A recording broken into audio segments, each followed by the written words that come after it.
Welcome to the Coach Dave Love Podcast with NBA shooting coach Dave Love and your host, Matt Robertson. Exploring the cutting edge of evidence-based shooting development in basketball today.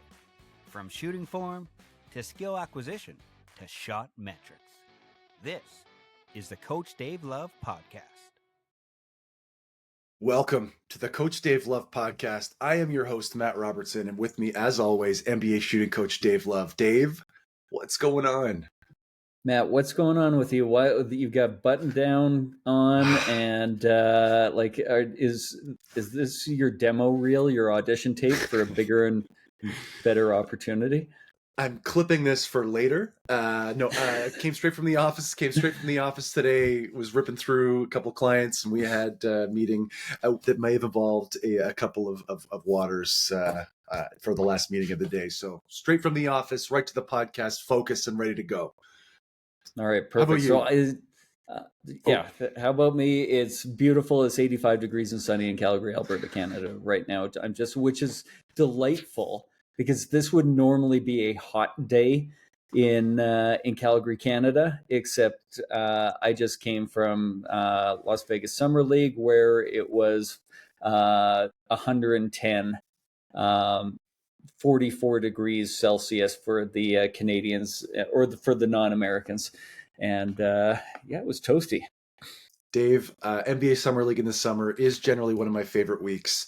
I was unable to join you this year. However, I do want to live vicariously through you just for a minute. So tell the people, first of all, about your experience. And then if you could segue, tell them about the game that we play at NBA Summer League, because that's a lot of fun for me.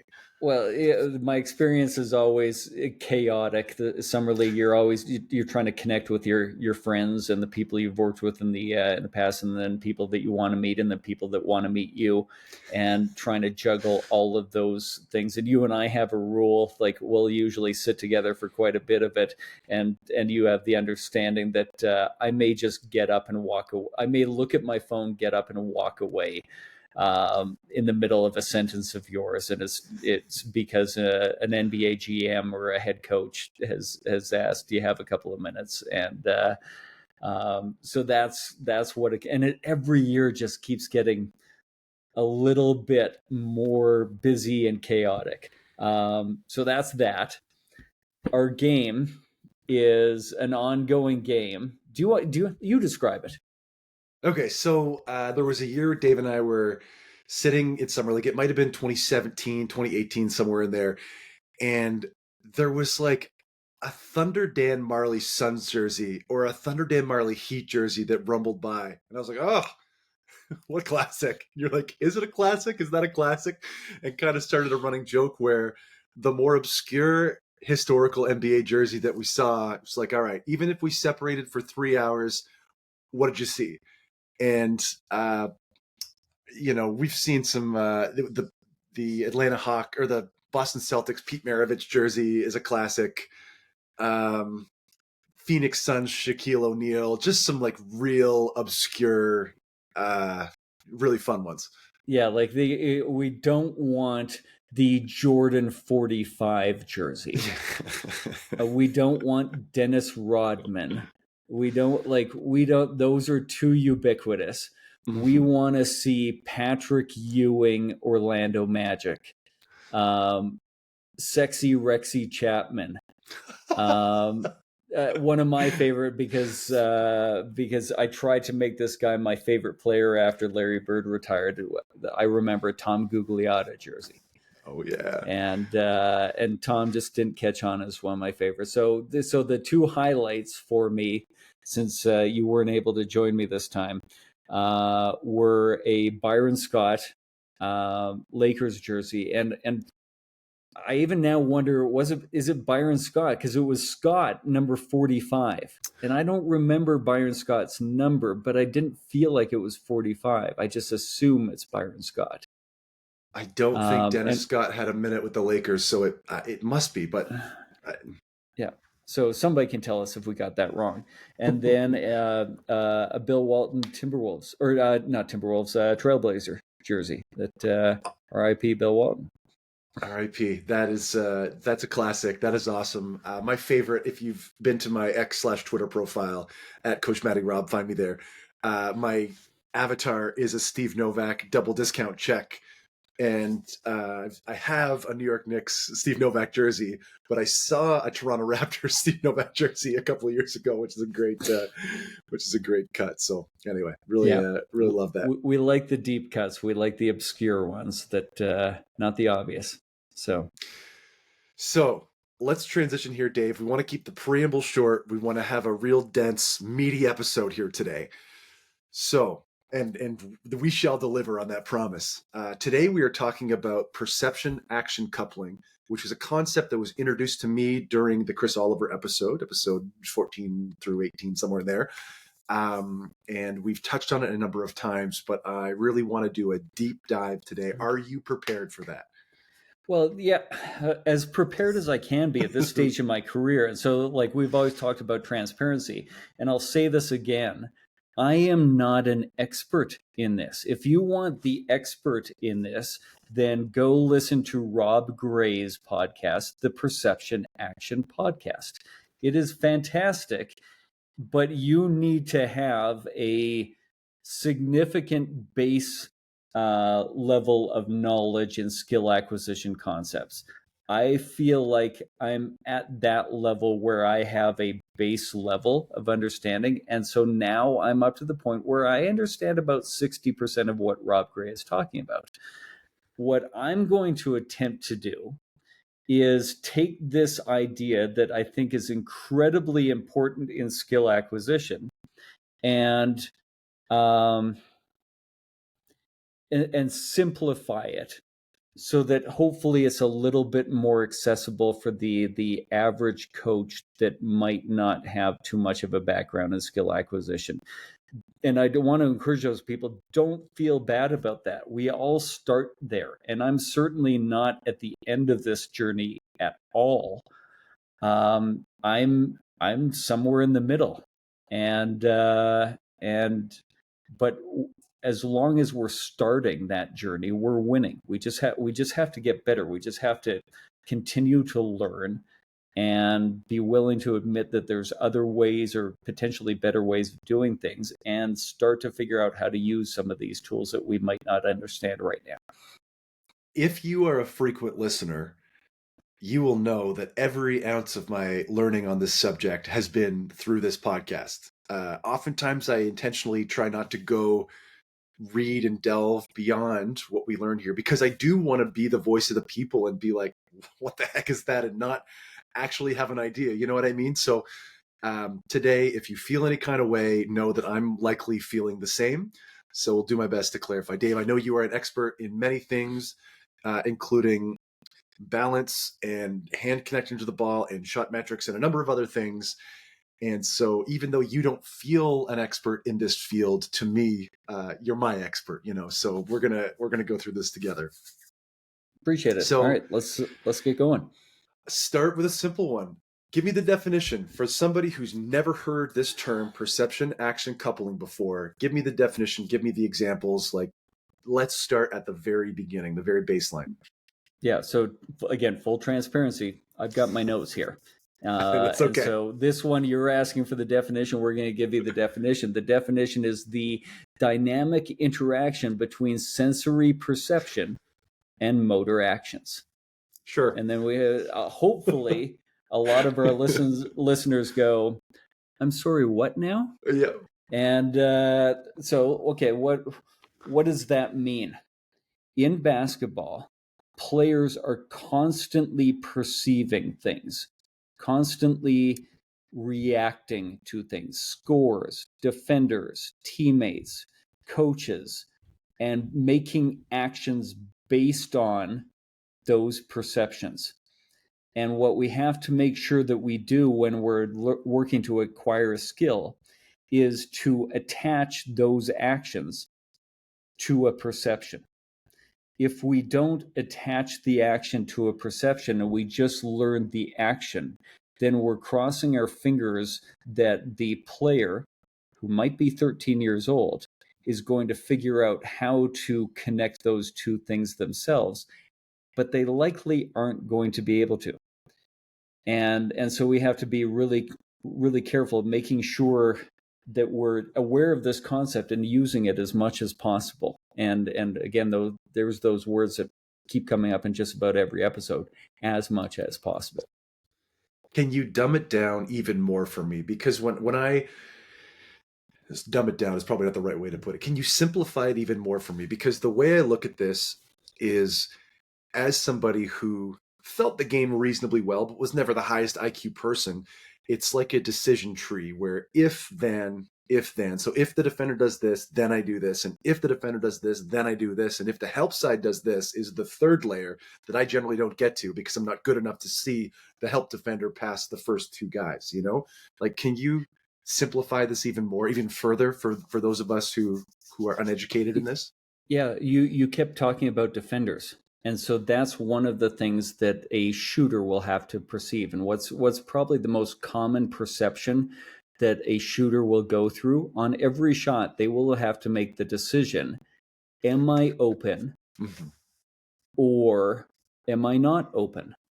Am I shooting this or am I not? And within the even, am I shooting this? There's multiple things that will go on. Like another perception might be, is this a good shot for me? Yeah. Another perception might be, does a teammate have a better shot for me? And so just based on making that decision, you're really perceiving what's the shot clock at? What's the score? All these things that we will perceive will play a role in whether this is an appropriate action or not. And so when we add a defender to a drill, you're giving the the shooter something to perceive. Whereas if I'm just feeding you shots in the corner on air, then there is no perception action that goes into it. You're in autopilot mode and just repeating with no game context. So the perception portion is processing all of the things that are involved in this. So again, you talked about short-sighted games a few episodes ago, which is trying to limit the amount of stimulus to perceive in a moment, right? That's kind of the objective there. Yeah, and to increase the amount of times players get to explore around a certain, like you're going to have the ball in your hands 1/3 of the time in a 3-on-3 small-sided game. You're only going to have the ball in your hand 1/5 of the time, and so if the thing that you're working on involves you having the ball in your hand more often, then you're getting more time on task. And so the 5-on-5 might be more game representative and give you more things to perceive, but it doesn't get you to explore around the thing that the coach wants you to explore around as often. And so you're spending more time doing dang it, I don't know if I can say this word, superfluous things. Yeah. So that the second attempt, I was worried. No, that's not going to come out of my mouth very well. Superfluous things are going to be occupy too much of your time, and you're not going to get to the meat of what you want to discover as often as possible. So that's really the purpose of small-sided game. Okay, so in this sort of section, the perception, to kind of go back to the main thing, the perception portion of this is being able to process all of the different layers and things around you that lead to making a decision. And that's what you decide to do in this specific situation, is the coupling of perception and action.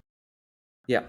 And it's tied to this idea that we talked about in the last episode, which was sort of that dance class that I went to, where they taught us the steps, they taught us the action, but they never taught us how to perceive what kind of song it was. And so we, like, the song was on, and then they told us. And so I didn't have to problem solve that. Is this a waltz or a foxtrot? And then when you get to an actual dance where somebody's not telling you, okay, this is a foxtrot, everybody, 1, 2, 3, 4. You had to figure that out. And most of us went, uh-oh, we got a problem. So I love that example. And I keep coming back to it. Don't teach the dance steps without music on, or without figuring out first what kind of song it is. No, it makes sense to me. The on-air example of shooting in the corner, pick and roll is a complex situation in a 5-on-5 game, and you can't always make the pass of the opposite corner or hit the roller. You have to make a decision based on the things happening around you. So no, that makes a lot of sense to me. I like that a lot. So when it comes to you in the shooting perspective, like, why does this matter from a shooting perspective? Well, it does two things. It increases transfer to the game, and it's going to increase adaptability. And those are really ultimately the two most important things that we want to happen when acquiring a skill. Like, it actually has to transfer into the environment that we're going to perform in. And that environment is not going to be perfect every single time. So we've got to be able to adapt to challenges. So having that perception typically forces a little bit more adaptation than repeating the rote perfect shot every single time. And having the game representativeness of, I have to make a decision, and then I'm not just repeating the same thing over and over again. I've got solved problems, increases the chance that these habits are going to transfer into the game that involve solving problems. It makes sense to me, and we never really learned this way, to be honest. I mean, no. Game representativeness was a 5. Okay, so we're going to scrimmage, but otherwise we're doing 4-man shell. We're doing drills that are 2-on-1, that are there are sections of that are game representative, going through a series of things ending in a 2-on-1 or a 3-on-2, but those are not real meaty game representation scenarios. Yeah, so this kind of brings me to one of the, let's take a little break right now. We'll come back with an ATO, and then I'll talk about what is truly the art of coaching based around this idea of perception action coupling in my mind. Great tease. Hey there, basketball fans. I'm NBA shooting coach Dave Love, and I've got exciting news just for you. Introducing my exclusive, free basketball shooting newsletter. It's packed with insights and techniques straight from the hardwood. Have you ever wondered how NBA players improve their shots? Or how you could get to the next level, whether you're a college player, a coach, or a budding youth player? My newsletter brings all this and more directly to your inbox. Each edition is a deep dive into the world of basketball shooting. I'll share some of the tips and ideas that I use with my NBA clients, tailored for every level of the game. But wait, there's more. Subscribers receive exclusive monthly discounts on my online products. From training videos to personalized coaching sessions, you'll get it all for a fraction of the price. And the best part of all, it's absolutely free to join. So what are you waiting for? Elevate your game and join a community of passionate players and coaches from around the globe. Signing up is easy. Just visit CoachDaveLove.com. And welcome back. Coach Dave, we're going to put 24 up on the thought clock in my office and deliver an ATO. What did we just talk about in the last segment? Perception action coupling is the idea that in a game, a player is executing actions based on things they perceive. And we need to practice the linking of a perception to an action and not just practice the action in a vacuum. Boom. We got it. Came off the screen, kicked to the corner, got a good look. Great job, Coach Dave. Can I do that? Can I do that one again, Matt? And this time I'm going to try and do it. That was kind of the science-y And I worry that some of our coaches who might not be familiar with this idea go like, I didn't fully understand what he means, and therefore my coaching wasn't very good. So I'm going to try and do that again, even though I like that answer for the people that already maybe understand this. I'm going to try and say it to the people that maybe don't understand. In Coach Dave parlance, take another lap. Take another lap at this one. Now I got to figure out what the heck I'm going to say. Good, really good. Okay, so in a game, players have to read and react. All kinds of things like defenders, like whether another teammate's open, what the score is, whether something's a good shot or not. And we need to practice in a way where the thing that we're asking them to execute is based on the decisions and the reactions that they're making, even in the practice environment. Much simpler. We almost had a violation. Oh, really? Oh, shot clock violation. I felt like that was fairly short and concise, but okay. No, listen. I had the mental clock going, right? Okay. No, Coach Dave, that's great. I think those two definitions are a really good summation to start with, and we can kind of dig down kind of into more of this and how it applies to our average coaches. So before the break, you teased the true art of coaching when it comes and how perception action coupling sort of applies. So go with it, dance with it. Tell me about it.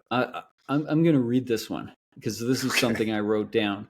And so, in my opinion, the true art of coaching is determining how much game representativeness or how many things to be perceived by the player can be added while still getting the player to explore around the more optimal solution. How game-like can I make the drill while still getting them to use new habits? And that's a balancing act. I would love it if every single drill was 100% game representative. That's whatever we do in that situation is really going to transfer to a game. But I'm very aware of the fact that a completely game representative situation is a very hard situation to change a movement pattern. So why do we simplify drills as coaches? To remove as much context as necessary to get players to try and get comfortable with new things. But removing all context is probably not necessary. We can probably just simplify some and not entirely back to standing 4 feet from the rim, stationary with your hand behind your back, practicing a skill in complete isolation. The art of coaching is figuring out like how much you need to remove and how much you're able to add to the game representativeness of the drill to get players to explore doing something different and in a more optimal way, in your opinion. For the listeners out there that have old school coaches in their lives, clip that minute and 30-second description and show it to them. Coach Dave, you always ask, what is the purpose of this? And when I try to think back through a lot of the practice activities that we were participating in, a lot of them are removal of context, removal of layers, removal of challenge without really a point to it. You know, we're not working on something super specific today. This is just part of our routine. It's not really a learning opportunity or a development opportunity that's optimized. I really like how you talked about that, because adding and subtracting context, it makes sense. Go ahead.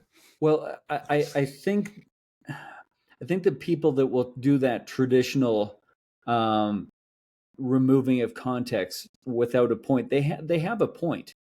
They're just overcooking the point. Their point is to simplify, to give more bandwidth in the player's brain to whatever. but they're removing everything and then never building a bridge.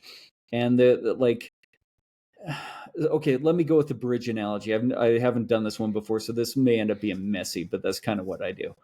You're on one side of a canyon with a bridge in between, and I'm on the other side. And let's say that my side is the optimal solution. Your side is where your current habits are. I have to guide you. So I have to walk back to your side to guide you to the other side. I don't necessarily have to walk back so that my feet are on terra firma again, on solid ground. I just wanted to slip that one in. Back on solid ground where I'm now standing shoulder to shoulder with you and guide you across. I might be able, if the canyon is short enough, to step one step and extend my hand out to you so that you can meet me halfway across the canyon and get guided across. I don't have to go all the way back myself. The coaching doesn't have to go all the way to the extreme to get you across. It just has to go the correct amount to guide you safely. And that might only be halfway. That might be, I give you a little reassurance and I don't ever step on that bridge. Or it might be you're blind. There are no handrails, and I need to go all the way across and take you by both hands and tell you exactly where to put your foot. But most people aren't in that situation. Most people, we can simplify, but without having to remove all context. And then on the flip side of this, if I do have to go all the way across, and we do have to simplify that much, that simplification isn't going to help you get to the other side. It's just going to help you take the first step. And so we need to have the bridge. And I can't just oversimplify a drill and then expect you to be able to apply it into a game context. I've got to start to introduce game context. I've got to start to give you things to perceive, to tie the action to. So let's do a real practical example. Yep. Give me an example of a bridge. So we're in a 4-man shell drill situation. Give me the example of a bridge. 4-man shell Can I do it in my context instead? Like yes. in a shooting context? Because I'll be better at that than a 4-man shell. As soon as you said that, I started to panic. That's not really what I do. So in a shooting context, let's say player is always out of control of their body. They're always off balance because their feet are too close together and their body is too upright.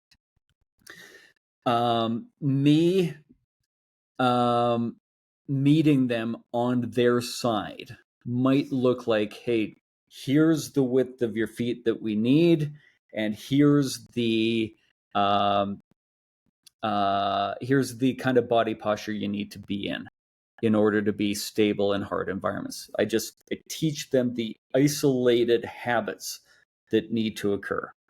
Most coaches will do that part, and then they'll just put people in a game context and expect them to build the habit themselves. The bridge is, okay, hop forward. Hop as far as you can to your side. Like, create a little bit of a problem and apply these new habits into this problem that is similar to the kind of problems that will occur in a game. You will be a little bit off balance. You will be moving and you have to stop. Now apply those habits into this situation. Doing that well, go back to my 7 layers and just how many of those can we push up? Can we now make the environment that we have to get our balance in harder? Can I push you? Instead of you just jumping to the side, can you jump to the side while I'm pushing you? Can I push you in different ways? Sometimes on your hips, sometimes on your shoulder, and you've got to adjust. Can you do that while catching a pass? Can you do that when you're not sure which direction you're going to be going and you have to read? It's really easy to get your balance when you get to pre-plan. It's harder when you have to just react to, oh, the ball's now going over there and I got to go get it. And so that's what my 7 layers are, is just creating a sliding bridge that will get players from one side to the other. I love that example. You're exactly right. So what you're saying is that for a lot of coaches, they walk to the other side of the bridge where the player is, show them the thing, and then they walk back to the other side of the bridge and say, okay, go ahead, just do it. Like, come right, yeah. Or just like, go to the other side. And it can work if you've got a really smart player who is teetering on the edge of being able to transfer that habit by themselves. But if you've got a player that's really struggling with a habit and is far removed from a solution, then they might need a little more guidance than just here's what to do. I always laugh. There was a guy on social media who would say ridiculous things like, just give me 5 minutes with this player and I'll completely change his shot. Sure. I'm like, you have no idea what the job really is. Because if you think all you have to do is tell the person and they're going to trust you and understand the entire process of relearning a motor pattern just because you told them what they should be doing, then you have no clue what it is to be a shooting coach. Dave, let's take another quick break here. Hey basketball fans, Coach Dave Love here with an exclusive offer just for you, my personalized video shot analysis. Imagine having an NBA shooting coach analyze your shooting form, just like I do for the pros. That's exactly what you'll get with my video shot analysis. Here's how it works. You send me a video of your shot and I'll break it down frame by frame. I'll pinpoint your strengths and identify the areas of improvement and give you tailored advice to take your shot to the next level. You'll receive a comprehensive analysis designed just for you. Whether you're a beginner or an aspiring pro, my feedback will help you shoot with confidence and precision.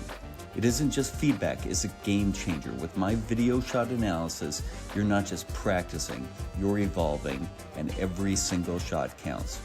Ready to transform your game? Visit CoachDaveLove.com/store to learn more and get started. That's CoachDaveLove.com/store and look for video shot analysis.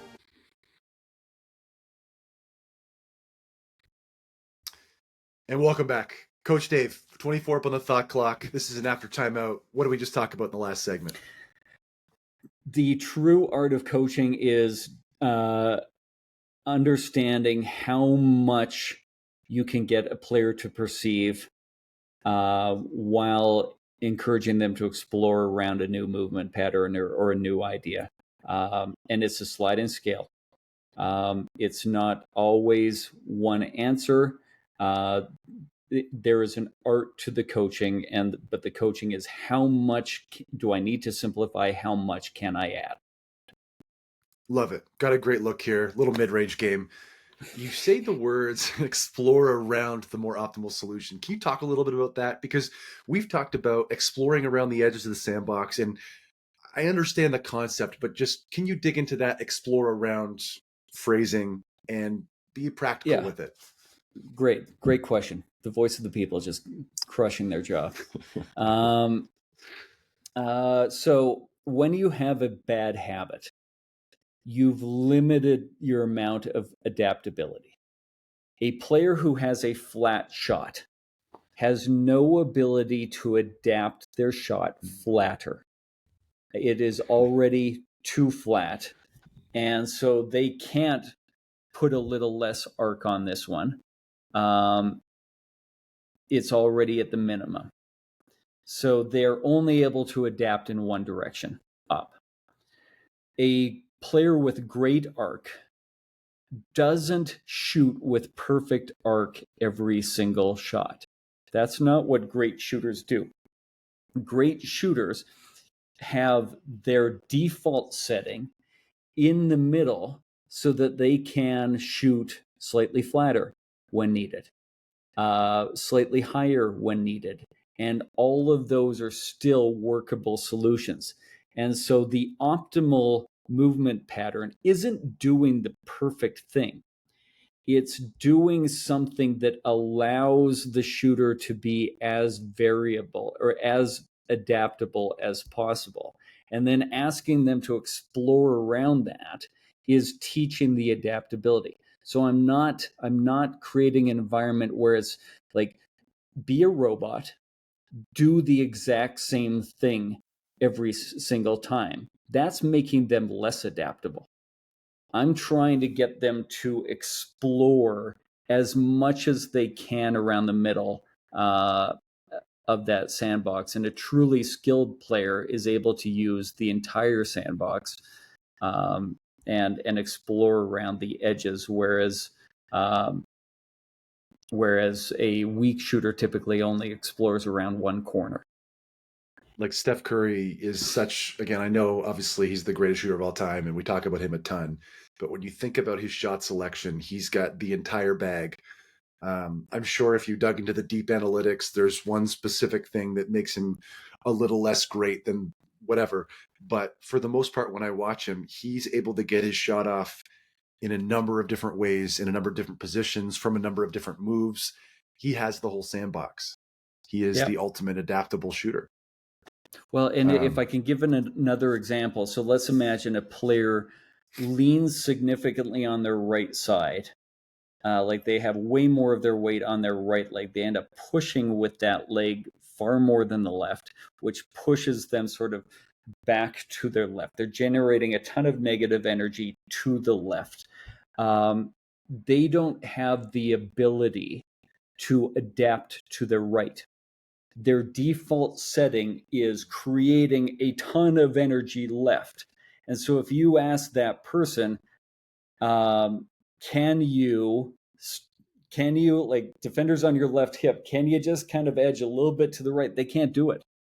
They are not adaptable in that way because of the bad habit that they have. Whereas Steph Curry, his habits may not be absolutely perfect, but they're near the middle of the sandbox, maybe shaded slightly to the one side, but he's excellent at adapting in a huge way. Need me to adapt to the right, to the left, a little bit lower, a little bit flatter, or a little bit higher, a little more guide hand, less guide hand, put the ball way out in front of me, bring the ball back behind my head.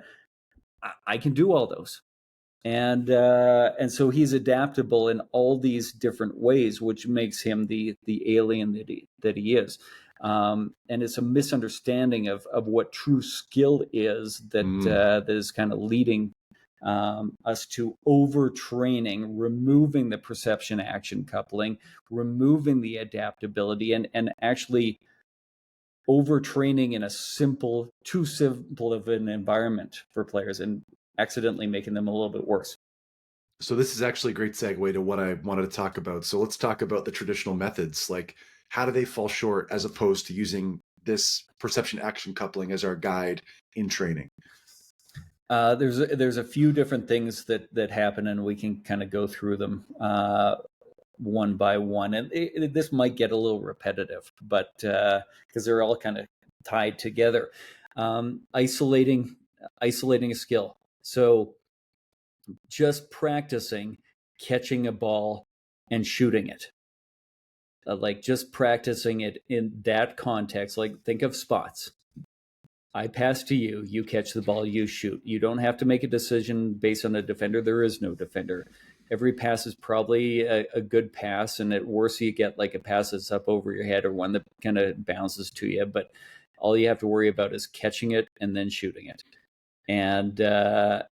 And so just practicing an individual skill, not tied to anything like, can you create separation away from a defender? Can you get open? Can you get on balance after that movement? Can you catch a tricky pass? Can you,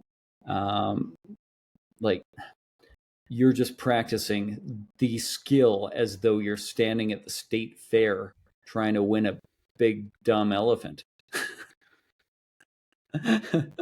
Looking like a Bobby out there.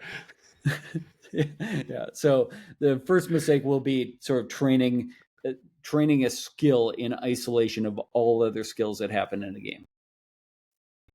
Great. I love that. Sorry, I'm still wrapped up in the big dumb elephant. I was pretty happy with that myself.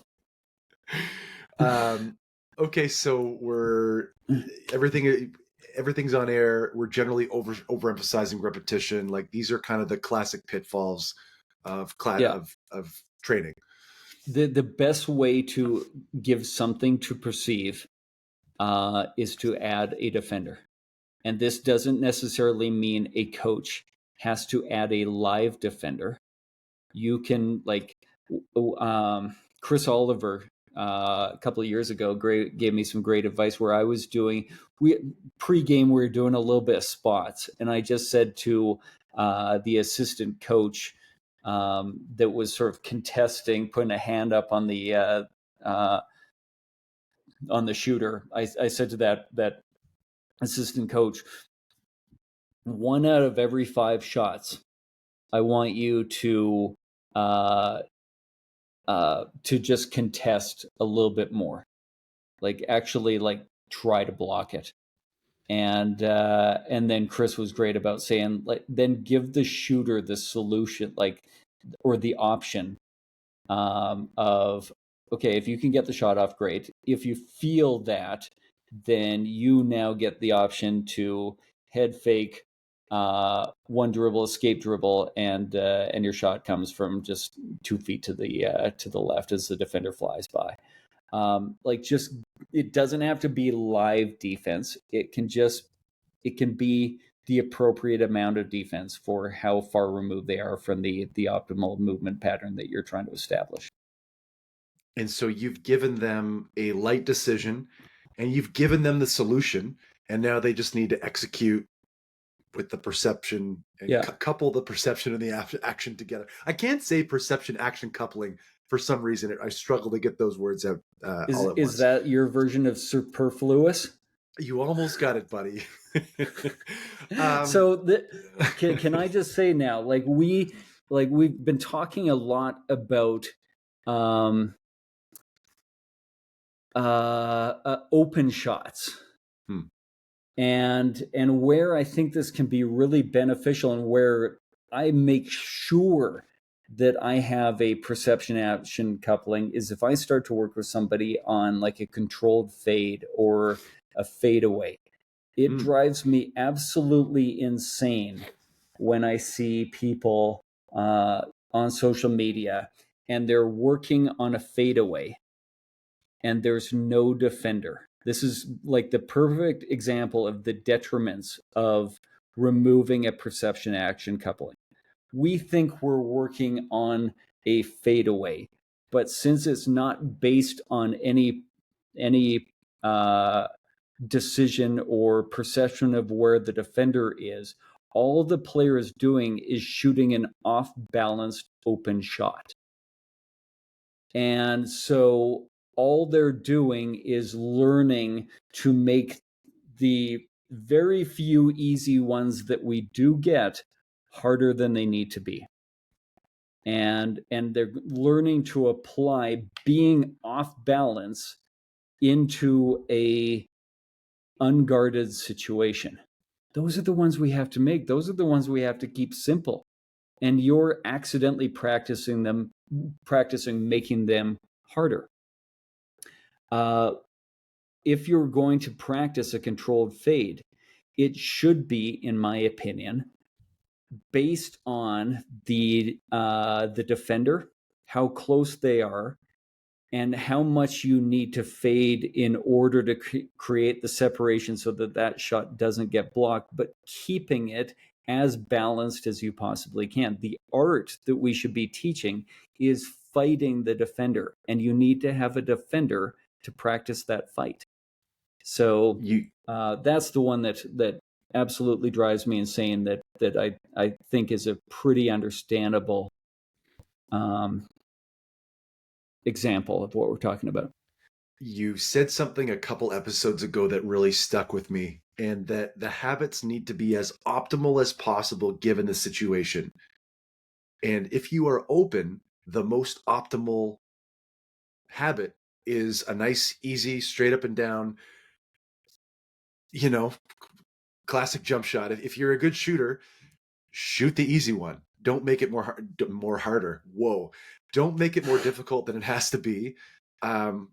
Keep it as optimal as possible for the situation. You said that a couple episodes ago, or some sort of paraphrase of that.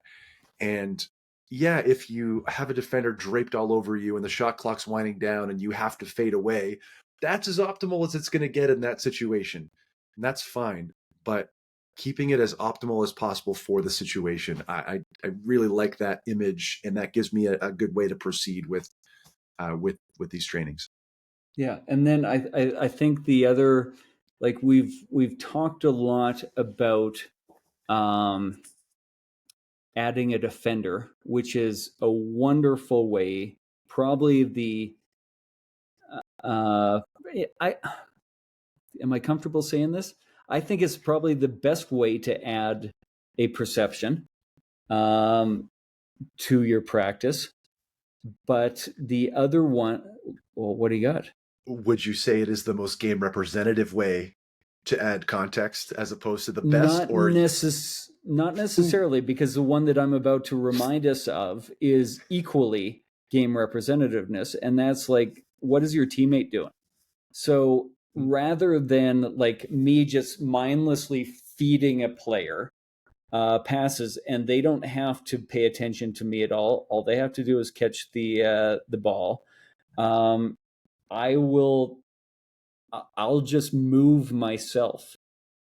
And so if we're doing spots and I'm at the wing and I'm feeding a guy in the corner, what I will quickly start to introduce is, and I won't even tell them that I'm doing it or that it's going to happen, is just, okay, you're going to get 2 passes. On the third one, I'm just going to take a dribble to the middle of the floor, and hopefully you lift out of the corner. And then, okay, just stay there, stay at the corner, and I'll feed them a couple more, and then I'll dribble at them.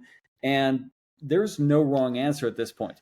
They may come DHO, and I'm going to hand them the ball as they go by. I may fake a DHO. I may pull it back. They go around, and I give a little hook pass over the top. Like, you don't have that. Not with my left hand. I don't. Just kidding. They may, as I dribble at them, space back to the corner. Perfect. I'm making that pass. But now all of a sudden, their action is based on a perception. And then every once in a while, I'll just be standing there. I'll give them like 3 and kind of get them into robot mode. And then I'll make a pass and I'll cut.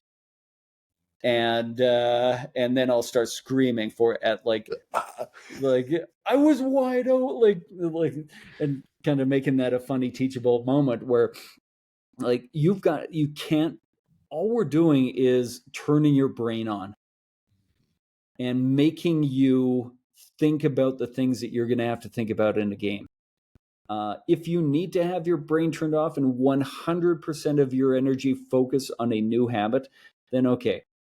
But I think we can at least add 10% game representativeness as some sort of something for a player to perceive, even when we're doing the most basic of form shooting. Dave, that's awesome. You can clip that and put that up wherever you want. I'm going to take a quick break here. I'm going to take a breath, and we're going to come back with the hammer action and talk about some more. I mean, you've been quite practical, but I just want to do a couple of distilled practical moments when we come back to this break. Hey there, basketball fans. Coach Dave Love here with an exciting opportunity to revolutionize your shooting game. Introducing my exclusive shot development systems, Pure Release, Consistency and Balance, and Fluidity and Arc. Each system is designed to target key aspects of your shooting technique, transforming you into a more effective player on the court. Pure Release focuses on perfecting your shot release. Consistency and Balance enhances your stability and accuracy, and Fluidity and Arc works on your ball path and trajectory of your shot. Find out the drills and progressions that I use with my NBA players to improve these important habits. Can't decide which one to choose? No worries, grab the bundle and get all 3 systems at a fantastic value. It's a complete package to elevate every part of your shooting game. And there's a special deal for all my podcast listeners. Use the promo code podcast20 at checkout to save 20% on any of the shot development systems. Don't miss this chance to train like the pros. Visit CoachDaveLove.com/store and take your first step towards shooting success. That's CoachDaveLove.com/store. Welcome back. 24 up on the thought clock, Coach Dave. I need a bucket. What's the after timeout say? I want you to think of the kinds of things that players need to react to. Where's the defender? What are my teammates doing? Probably being the most common of them. And add as much of those things as you can, even into the most basic of shooting practice. The more game representative we can make the practice, the more it's going to translate to a game. And so we need to have... Oh, I should have stopped there. But that was offensive goaltending on your part. It was. It was in the rim. Or no, it's on. It was on your part. It was on my part. Yeah, I have to take the blame that you put it. Yeah, I put it in the basket, and then for some reason I just went up and I grabbed the rim. I was gonna say that was perfect. I did one of those. That was perfect. It was concise. You nailed the point. Away you go. I just swatted it out. Okay. Yeah. I'm sorry about that. I apologize. I'm also at fault for that. So mutual destruction here. No, Coach Dave, that is a great example of what we talked about the last segment. I'm rattled. Much like you rattled. Let's explain hammer action, because this is still kind of new, and this might be some people's. So what is hammer action? Thank you for the recovery. Thank you for the olive branch there. Hammer action is our closing segment. Hammer action is where we get to hammer home the actionability of the thing we talked about in the podcast, which is why I dropped floppy and tough acting, tenactin. Let's go. Sorry, if you listened to the last few pods, we were fumbling around with the name for this segment, and I unilaterally settled on hammer action just before we went into the break. So first of all, amazing for you to tie hammering home to hammer action to make the. And we're gonna now take, and we've kind of already done this a couple of times. So now you're asking me to, I've used the 2 that I probably would have used. Can we give you some actionable ideas on this? So I've given you, always make sure that you have a defender when you're practicing a fade, and then when you are if you're doing spots. Then different ways that you can okay, I'm trying to think of the next one that I'm going to, if you're doing spots, different ways that you can just kind of get the player to be paying attention to something other than just the skill of shooting the basketball. This one, let's talk about a form shooting example. And I can't wait to see this all over Instagram in the next 2 weeks. So we can tie a perception and an action to form shooting. Form shooting doesn't have to be done stationary, and so we can do. I'll do a version that this was directly stolen from Chris Oliver, so I'm giving him credit for this.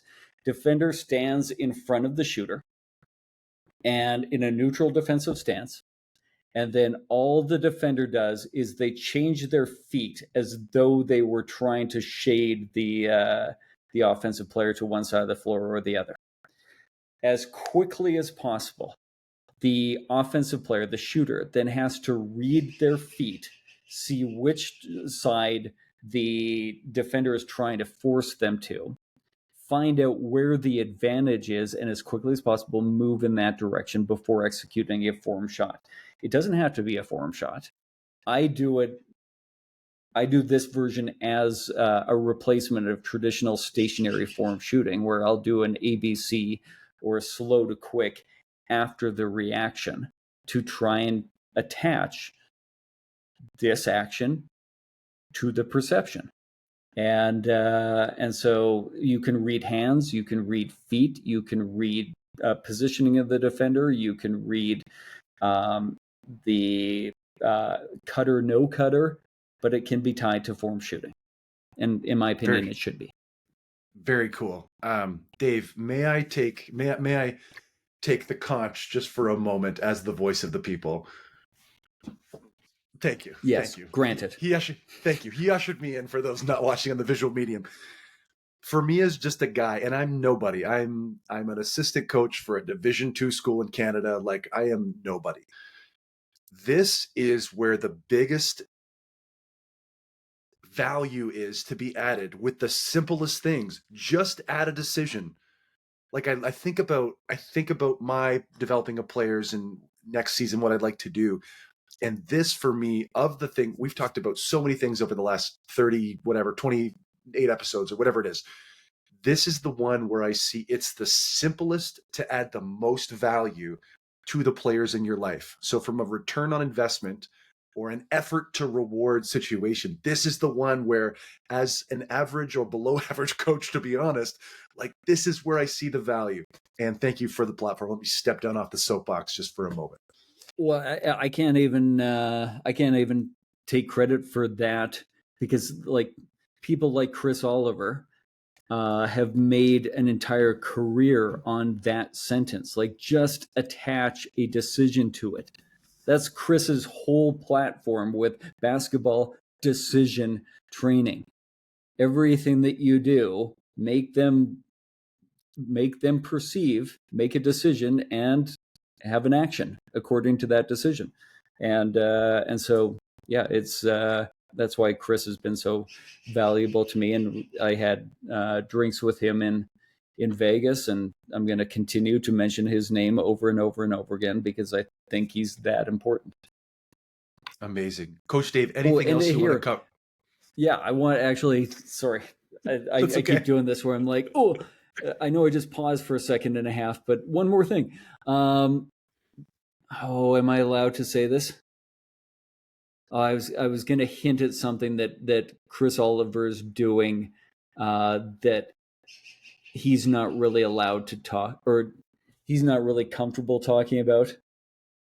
Let's just say he's working in coaching education for a very high extremely high level basketball league in North America, and doing coaching education for that. And so, like, he deserves to have more attention, but people don't always know the interesting and important things that he's doing behind the scenes. We can give him what little platform we have next time he's on to talk about that. I like that. There you go, Chris. Now my family and Matt's family know. All 600 of us. Well, Coach... hold on one second, though, because this is our 30th episode. 30. You said 28th or 29th, so we're at a round number, and we usually do a little bit of an update on how the podcast is doing. I found out a little bit of information. I finally found something in Apple that sort of shows how many people are playing episodes how many times. And I think we're getting about, between Apple and Spotify, we're getting about 2,000 downloads plays per episode. The Chris Oliver episode was about 3,500 plays on Apple alone. And so we joke about our dozens and dozens of listeners, and we're going to continue to, because we think it's hilarious, or at least I do. But we're in the thousands, buddy. I just got to pick my jaw up. Sorry, you broke that to me in real time. The last 6 or 8 weeks have been super busy for me, professionally speaking. And so we haven't really talked about trajectory. I'm kind of floored by that, man. That's very cool. Yeah, I was shocked too. Like, not all episode. There are some episodes that are around 1,000, but I'm still thrilled with that. And there are some that are, quite a few that are around 2,000, and a few that are well above 2. So good work by us. I hope people don't hate us, though. They're hate listing. They're hate listing to the Dave Love podcast. Yeah, so I hope it's helpful for them. I hope they're getting something out. Oh, and I had my first in the wild. Listen, somebody at Summer League came up. No, it wasn't. The first one was at a Calgary Surge game. I was just like hanging around to work with the player after the Vancouver Bandits had their pregame shoot around in the morning. And their assistant coach came up and said, "Hey, listen to the podcast." So I'm sorry, I forgot his name. It was a good 10 days ago now.